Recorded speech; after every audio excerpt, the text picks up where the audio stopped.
Time for the main event. It's the Shoeshine. All right, everybody.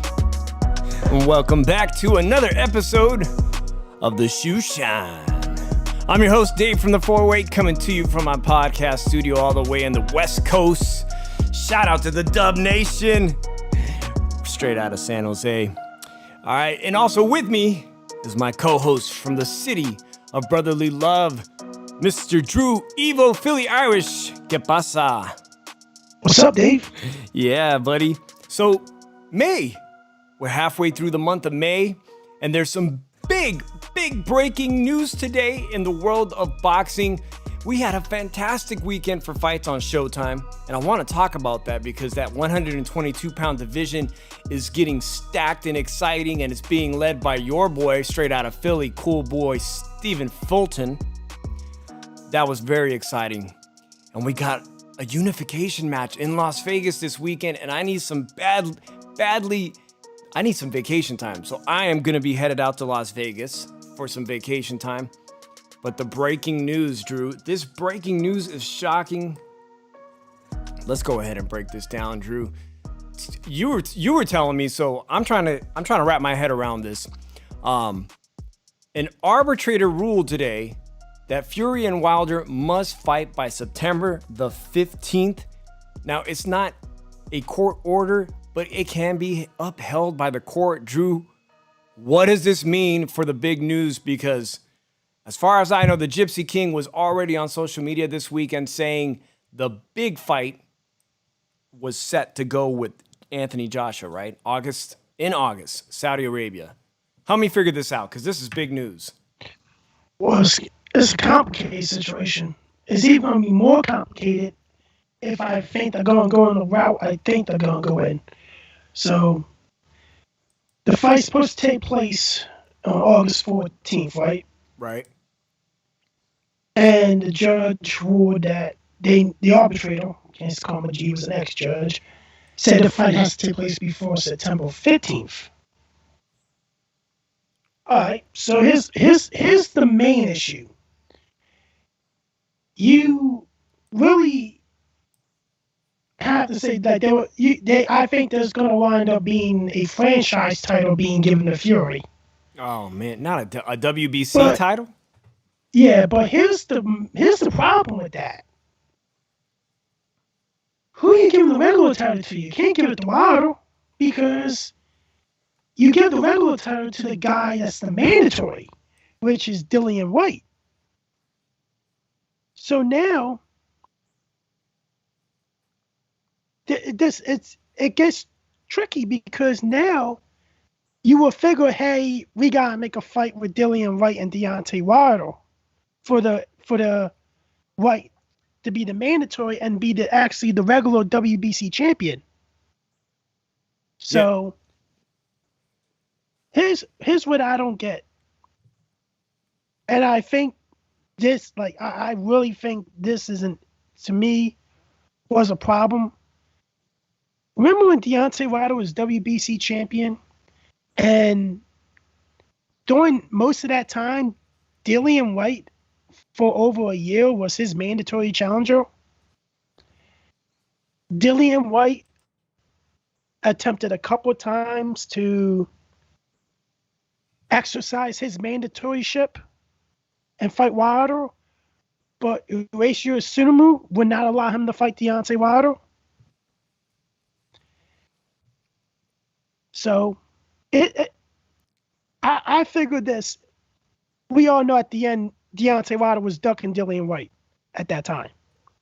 But it's really messed up now because the one that really suffers out of this at the end is Dillian Whyte.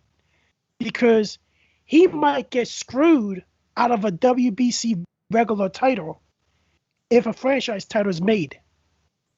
You seem to be, first of all, I want to say thank you and hello to everybody who has been supporting us. If you're going to be listening to the podcast later in the week, shout out to Leave It in the Ring Radio Network. And a quick shout out to our friends D Styles and G Funky, because Drew, hold on to that Dillian Whyte thought, but they have G Funky, shout out, homie. They have what I hear is David Benavidez. And we are still hot on the whole subject of Canelo and the 168-pound potential unification matchup later in the year. But David Benavidez is very exciting. He's got a lot to say. So I hope that everyone tunes in to G Funky and D Styles. But G Funky just put here, we are never getting an undisputed at heavyweight. You know what? But we want to see it though, right? We all want to really see that, right? Well, here's the thing. Tyson Fury might most likely already signed his contract. So now it makes it more difficult because you got a contract already signed for an undisputed heavyweight title belt to take place. And that contract is humongous. Now I saw that it's $150 million guaranteed, $75 million a piece to each guy. So what's it gonna take for Deontay Wilder to go away?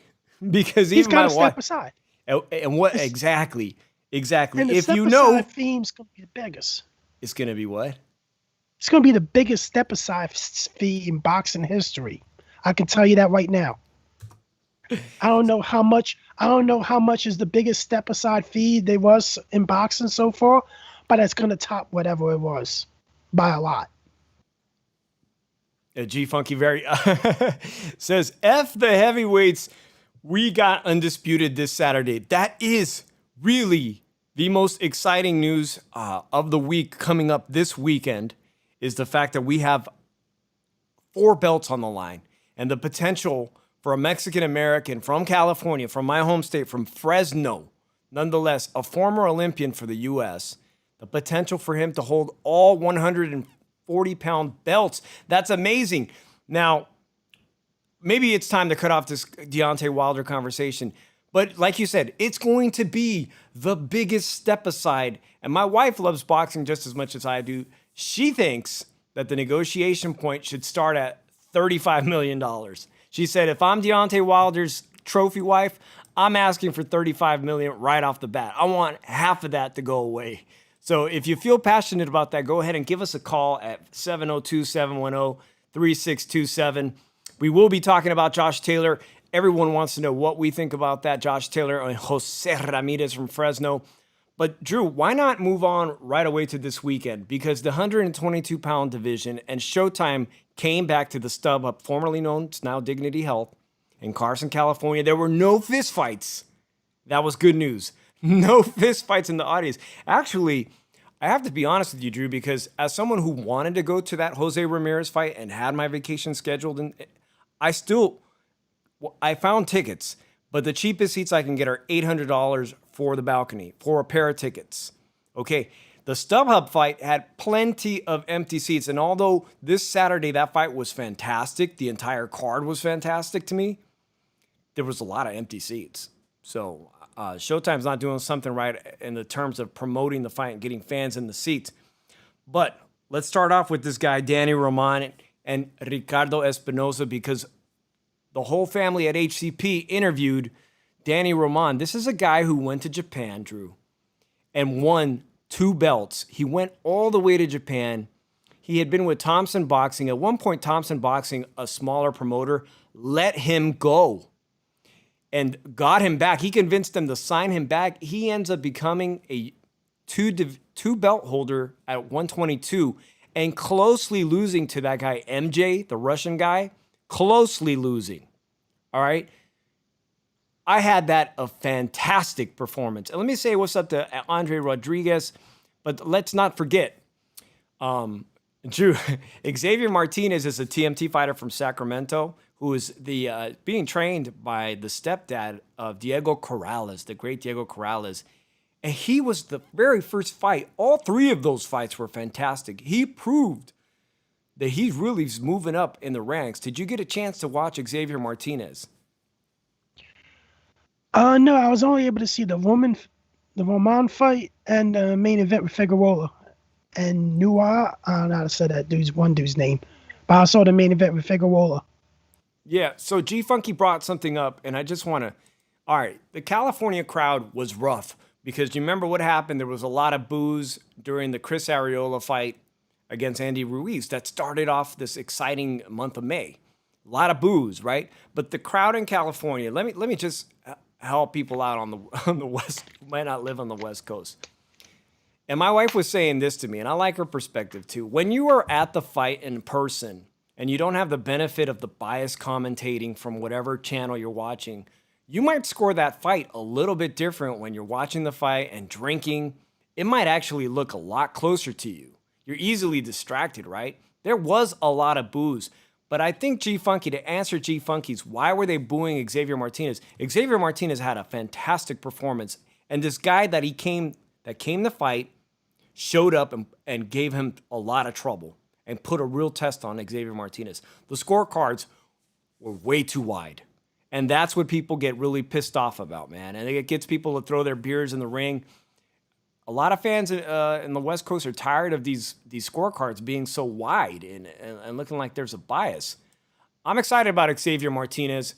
He's developing, but let's talk about Danny Roman because your guy in Philly, to me, is the cream of the crop at 122, and there's a lot of guys right behind him that I can bring up, like AJ, who Danny Roman, MJ, who he closely lost that belt to. He says, damn it, damn Figueroa and damn Nieri, who just lost that belt. I should be next. But more importantly, Danny Roman at 31 years old shows he really is still a top 3 guy at 122 pounds. A guy who didn't start his career off in professional boxing that hot. What did you think of that guy, Ricardo Espinoza, man? Because this guy gave him hell in the early rounds. If you want me to be honest, I'm going to be honest right now. Espinoza actually made it an easy fight for Roman, if you look at it, because his punch pattern was the same. If you look at it, he would do hooks. Roman would bend down and counter with uppercuts the whole night. And it was often that he would throw those hooks and Roman would just bend down, uppercut him the whole time. And that's where most of the damage was coming from. That was where most of his points were coming from. He was getting countered often. Roman was just taking advantage of the pattern because he wasn't really changing his patterns in how he punched. He didn't go for the set with a jab. He just went with hooks. And his defense was awful because he let the dude came down underneath him and kept counting over uppercuts all night. And that's what gave Roman the fight. Easily. I had it wide for Roman. But still exciting. Really, until he busted him up in the later, from 7 to 12, when he busted up Ricardo Espinoza, you can tell that guy had never been through that experience, being busted up. The way that uppercut busted up his nose, and then you could see blood all over the shoulders. I was very, very impressed with Danny Roman. And again, HCP on YouTube, you can go check that out on D Styles' channel last week. We interviewed Danny Roman, and he actually predicted the next fight very well, man, because Brandon Figueroa, he's a volume puncher, right? Let me see if I have his pick. Yeah, here we go. All right, Luis Nieri is a Tijuana fighter who left Canelo Alvarez's. Some say he left voluntarily. Some say he was booted out of the Canelo camp. With the trainers, with the hottest trainers. You know, they train Ryan Garcia, they train Frank Sanchez. Some people say his lack of discipline got him thrown out there. He says he left on his own. He's very popular for posting on Instagram his wild nights out on the streets of TJ. TJ being very famous for strip clubs, exotic venues, and exotic nightlife. He's known for that. That's what he's known for. He's also missed weight a couple of times, very close. He really seems like a guy who shouldn't even be fighting at 122, but nonetheless, he had the belt, man. And Brandon Figueroa, say what you want, this fight, as sloppy as it was, and Drew, do you think it was a sloppy fight? Yes, it was. The Danny Ramon fight technically was something of beauty because you could see the skill set there. But Figueroa seemed like he was going to come and just unload on this guy, and that nonstop pressure was just enough to defeat Luis Nieri. The body shots, but is there anything special to Brandon Figueroa other than his incredibly high work rate, aggression, and output that you think threatens Philly Fulton from Philadelphia? No. Because here's the thing. His work rate is one thing, but the thing is, you can calm that work rate down by being able to counter him, time him. You time him and counter him, that work rate will drop dramatically because he'll be in defensive mode. And if he doesn't, he's going to be knocked out. Well, I do have a call, but it may not be a friendly call, but I'll take it and we'll just drop it if it's not. So let's take this call. Hey, you're on the Shoeshine. It's the Crab Daddy, Jack. I'm talking, Dave. Welcome to the Shoeshine podcast. It's Monday night. We're parallel with Monday Night Raw Wrestling. My co-host, 408 Dave. This is wild. EVo Drew, are you in the house? Drew EVo, but you got it right. Crab Daddy. For people who are just may not be familiar, Crab Daddy is the other third. By the way, I changed my name. By the way, before you get all nervous, I want to tell everyone. I talk first when I come on the show. Mr. Crabtastic from the Crabtastic Whore. I'm going to switch to Crab Daddy X to Mr. Crabtastic. I'm going to write that down. It's now Mr. Crabtastic. From the Crabtastic Whore. Did you get that from Mr. Fantastic? And have you been keeping up with Fantastic Four? Okay. Have you been keeping up with all the doings in MMA and celeb boxing? Because you know Floyd is going to fight that YouTuber. Ooh, I've been looking at celebrity boxing, Dave. Good. And you any thoughts on that? We have an echo, by the way. Yeah. I'm not the whole way up here at the top, but Floyd Mayweather is going to beat this guy's brains out. My prediction is he's going to tear him up completely. What do you think, Drew? Let's say you. I think it's a joke. Oh, okay. Like I don't dig. If you know me by now, you know I don't dig this shit. But we all know Floyd Mayweather was going to easily beat this kid. Dude's going to gas after round one. Well, I don't want to deviate too much from the theme. I'm very excited that Mr. Crabtastic is called. He was 1/3 of the original Shoeshine podcast. And Crab, why don't I have you come back? If you'd like to come back, I'm inviting you to come back. And when the fight comes, that celeb fight between Floyd and that YouTuber, I'd like to have you on. I'll call you on Skype, and you can plug everything that you're up to, Mr. Crabtastic. And just to let my audience know, yes. Mr. Crabtastic. And I have no problem replacing Drew EVo. We've talked about this behind the scenes. I'm back, Drew. I'm back, baby. It's the Crab Daddy, Jack. Damn. Well, you're hating on me too now. Nah, awesome. Mr. Crabtastic. Don't get too comfortable, Drew. Don't get too comfy up in there. I almost got my tentacles around you, Drew. I'm coming back right when you thought things were so easy. I love podcasting.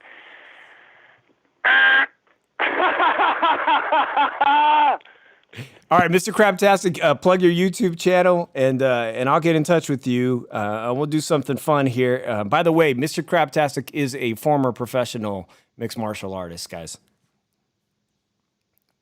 Well, I guess we lost him, but and he needs Jesus. But yeah, thank you guys for hanging in. That's Mr. Crabtastic, formerly known as Crab Daddy, a mixed martial artist that was 1/3 of the Shoeshine. because we did do a lot of, semi-pro Crab Daddy X says, but I seen the pictures. He got paid for his performances, and he's a very good co-host, and glad to have him here in the chat. But Drew, our final thoughts on this, whoever's still here with us, Brandon Figueroa is going to get that shot with cool boy Philly Fulton sometime later this fall. And that's another unification, right? It may not be undisputed because there's that guy MJ out there, but which we're really going to have a real undisputed fight this weekend. But I'm not so high on him beating cool boy Steph. And I think what's going to lay down later, what we're going to see is we're going to see Danny Roman hopefully either get a rematch with MJ, or we'll see MJ against cool boy Steven. It's just a hot division, dude. And also there's that guy Aleem, who earlier in this year made some statement wins, man. That division is exciting, but I do have to give props to your boy in Philadelphia. I do favor him heavily in the skills department to beat Brandon Figueroa. But we'll see, man. Shout out to Brandon Figueroa, though. His brother didn't do too well in that Chris Arreola fight, but Brandon Figueroa is a new world champion, so congratulations to him. And we wanted to keep this show short because, people got a lot of stuff to do, man. But let's get on to this main event this weekend, Drew. All right, because I am eager to know. Real quick. 168-pound division. Catch our boy. Go out and look for our boy at Dude, why am I blanking out today? We have our friend Joe Habib. Joe Habib from Ringside Reporter interviewed Boo Boo Andrade, man. Did you listen to that? Yes, I did. All right. Now I just was blanking out because the Crab Daddy was in here. But what do you make of that, man? He's doing everything right behind the scenes to get the attention of Canelo, to get under his skin. Is it going to draw him closer to that fight with Canelo? Well, Joe mentioned a scenario that I've always said that he could get a Canelo fight easily. Tell the WBO that he intends to move up to super middleweight. They put him up to super champion. He becomes the mandatory right away. They usually do it with the WBO champions in underneath the weight class if the champion plans to move up. And I think it would be the smartest thing for Andre to do it. If you're not going to get a fight with Canelo, you're going to force him to fight you, because once that happens, he can exercise his mandatoryship anytime, and Canelo will have 90 days to negotiate a contract with him, or the fight goes to post-bid. Yeah, that's definitely a tactic if he's willing to give it up. I still see a lot of good fights for him at 160 pounds, but man, people can't wait to discuss this weekend's fight. Andre Rodriguez, thank you for coming in the chat. He says, I got Taylor by an inch. Tough fight to call. It's going to be a blast, but I got Taylor on points in a very close score. This is surprising, Drew, because in the past week or two on the roundtable, or whether I was on HCP, people seem to be kind of evenly split. Now, I'm a California guy, so I have to ride, not just because I'm a California guy, but I'm going to tell you why I think Ramirez is going to win. And I'd like to hear what you had, because we just had an epic pie bet. We've moved beyond that. But again, we got a Mexican-American versus a guy from Scotland. Scottish people can be considered, I guess, UK. Here we go with another epic showdown between Mexicans and Mexican-Americans and the people from across the pond. But Drew, people keep saying they had the same opponent, and that was Victor Postol. But that's not the fight that I kept watching back over and over. I'm saying, look at Jose Zepeda fight. The Jose Zepeda fight that Jose Ramirez had was a very, very tough fight, because Jose Zepeda is a fantastic boxer and southpaw. And in that fight, he managed to adjust. He really did manage to adjust. And that was a very close fight. Some people could say it was a draw. Some people could say it was 7-5. And we know Zepeda was in the fight of the year against this guy Baranchek. So he's no slump. I might actually have Zepeda as number 3 and Regis Prograis as number 4 in the 140-pound division. But that fight, because Josh Taylor is a very skilled boxer. And this fight is going to be fought in that phone booth, just like the fight we saw this weekend. We saw so many exciting phone booth, toe-to-toe fights. I'm saying look for Jose Ramirez's lethal left-hand jab, body shot, his attacks to the body that he's so damn good, and his left hook as being the most important weapons in this weekend's fight. I think he's going to edge this out 7-5 in a barn burner. It is going to be hotly contested. It's going to be very close. There's going to be a lot of punches thrown. But the benefit that Jose Ramirez has is that it's being held at someone in his backyard in Las Vegas. It's going to give Josh Taylor Josh Taylor is going to be up against it to look for a decision win. I will say this about Josh Taylor, Drew. In his performances against Regis Prograis, which was also very debatable and very close, and in most of his fights before that, they both have a common opponent, Victor Postol. His uppercut is a fantastic weapon. And at close range, he may land that against Jose Ramirez plenty of times. So I am looking to see that uppercut by him as the weapon, but I'm going to say this fight's going to go 7-5 towards Jose Ramirez from Fresno in what honestly could be a fight of the year. And I'm going to hand it off to Drew because I know Drew has Josh Taylor now. Here's the thing. I disagree with you who's the best fighter in the division. Regis Prograis is the third best fighter. Okay, he is damn good. He could have possibly beaten Josh Taylor. A very close fight. And two, I think Regis Prograis beats Jose Ramirez. And my prediction, Josh Taylor will knock out Jose Ramirez or stop him inside 9 rounds. And mainly because he's going to land that uppercut at will. And Josh Taylor is really going to put a beat down on him in the later rounds that's going to make this stoppage happen. See, this is why your predictions are always to the extreme. Josh Taylor by knock. I've never even really remotely seen Ramirez maybe in the hooker fight, which was a great fight too, right? I mean, every single one of his championship fights have been fantastic. Maybe he was stumbled a bit. He took a hard punch there. But I find it very difficult because I think Ramirez's chin is not going to betray him. They are going to land those punches mutually, their best punches. Chicano Prophet says he loves my prediction. Drew's prediction is equally wild. He's predicting a 9th round late stoppage, but I haven't seen Ramirez hurt. And also, what I'd like to say too, Drew, is that Robert Garcia's team, in every fight that Jose Ramirez has had with Robert Garcia, when it came time to challenging himself, and obviously not in that Victor Postol fight, because that both guys did not do very well. Victor Postol made them both look poor, right? Not that fight. But in all the other fights when it mattered, he rose to the occasion.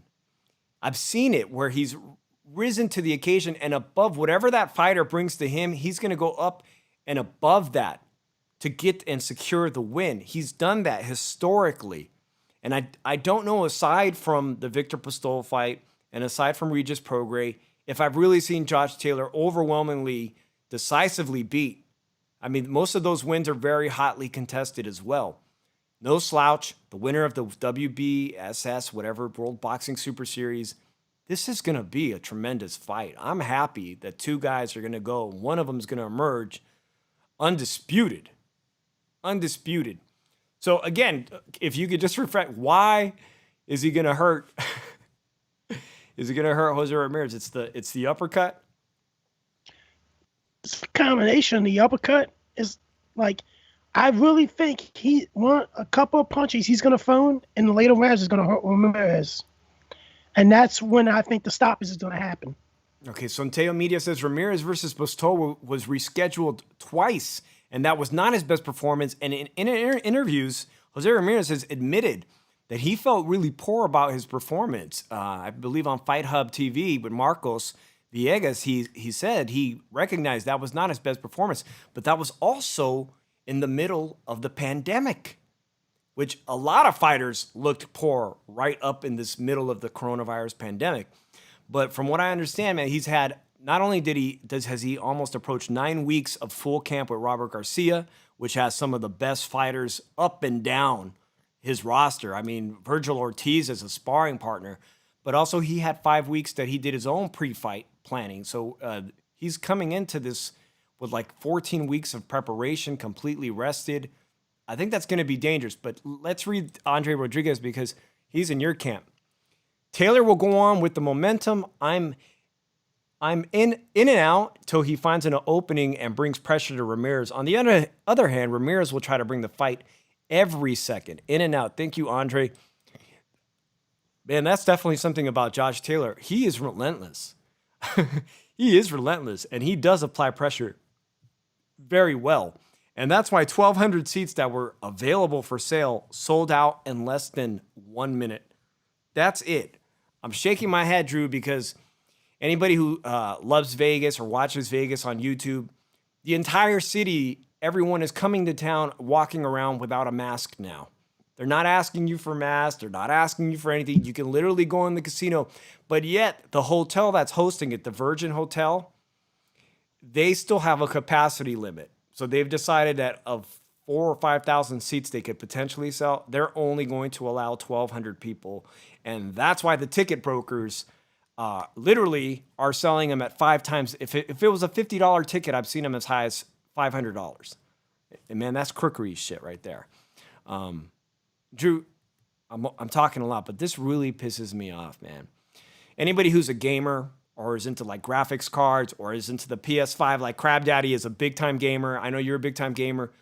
Nobody can get these devices because whenever they're available for sale, these other people who are retailers or in the business hire bot farms and buy and snatch up the entire supply. They can go out and buy them faster than you can click.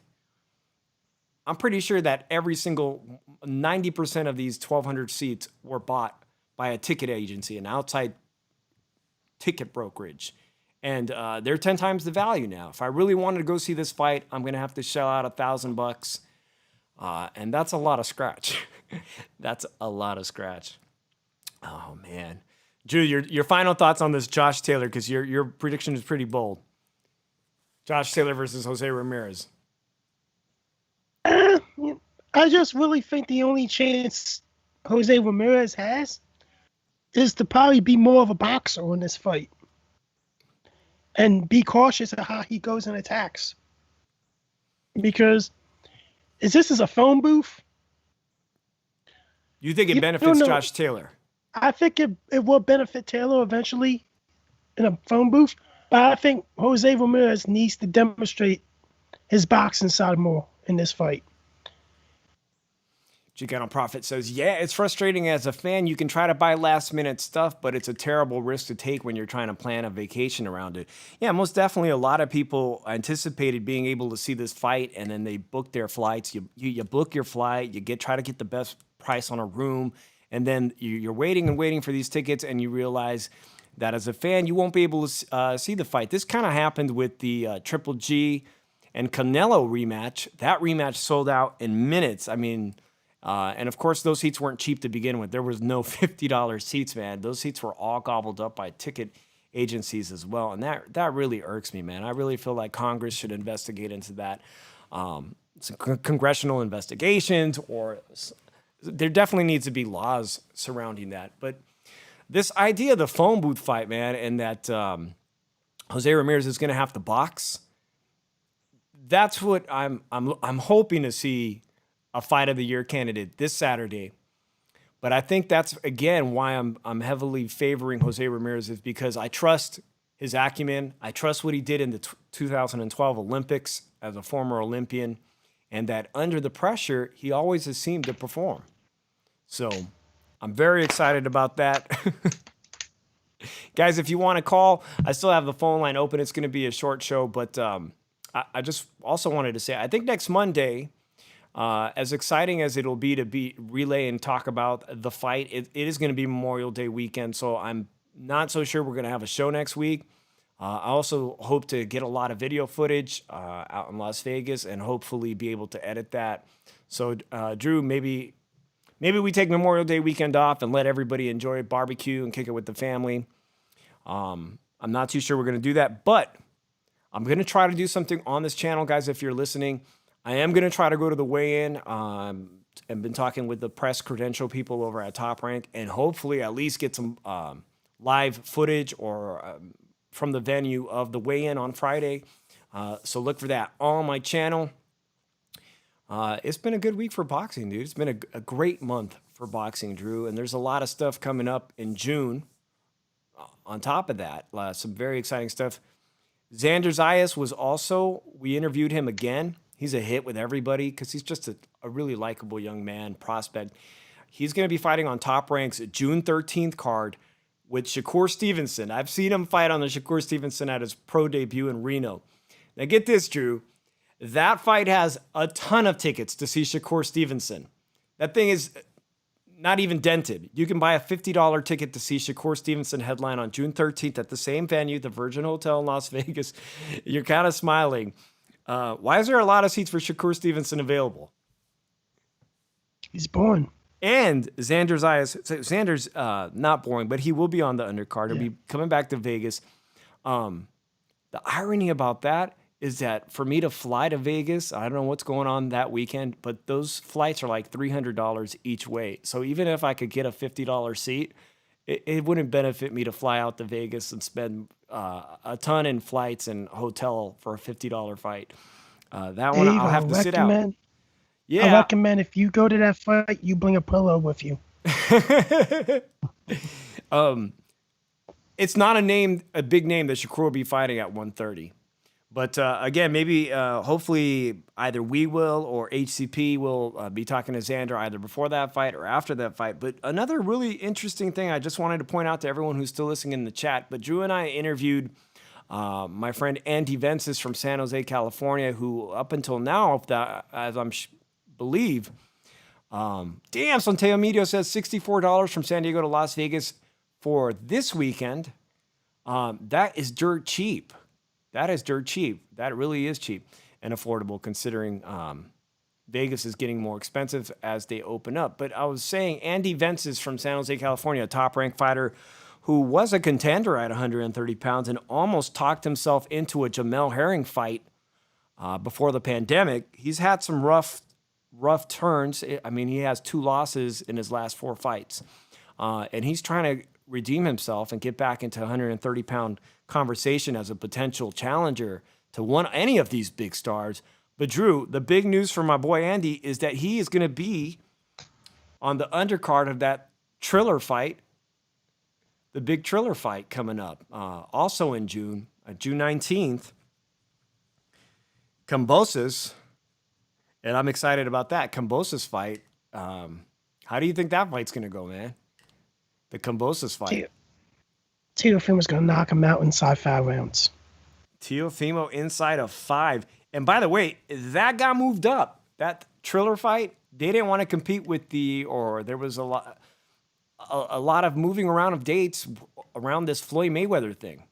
This circus. The Floyd Mayweather cards, it just sounds awful, man. We made fun of it last weekend, but it really doesn't sound like anything I want to spend. He looks like a hobo. I really don't see that as something I want to spend any money on. But yeah, no, that's really exciting. In June, Xander will be back in. We've talked to him, and I hope to be speaking with, as I was just saying, our boy Andy El Tiburon Vences, who has just been added, and he's actually going to be fighting this really, really tough fighter from Ireland, man. And we know that Irish fighters come to fight, so that should be pretty exciting, and I'm excited for him to make his return under a pay-per-view banner on Triller, and there'll be a lot of eyes on that fight, man. That's going to be a really good opportunity for him. Lopez versus Kambosos is a good fight. Tiel will stop him up until that moment, but Kambosos will give him pretty much everything. And Andre, I agree. I've seen a lot of footage of Kambosos, and I really hope that Teofimo's not underestimating him, because you can catch even someone as elite as Teofimo.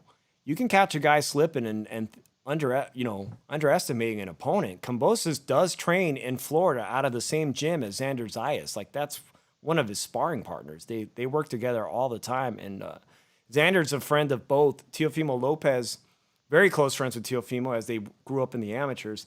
But he's also a sparring partner of Kambosos, and that gym is full of talent, man. So I'm expecting something good out of Kambosos to put up a decent fight. The question will be, after all the drama on Triller, how many people are actually going to be paying for that? Remains to be seen. But so Teomito says, Drew, he looks like a hobo.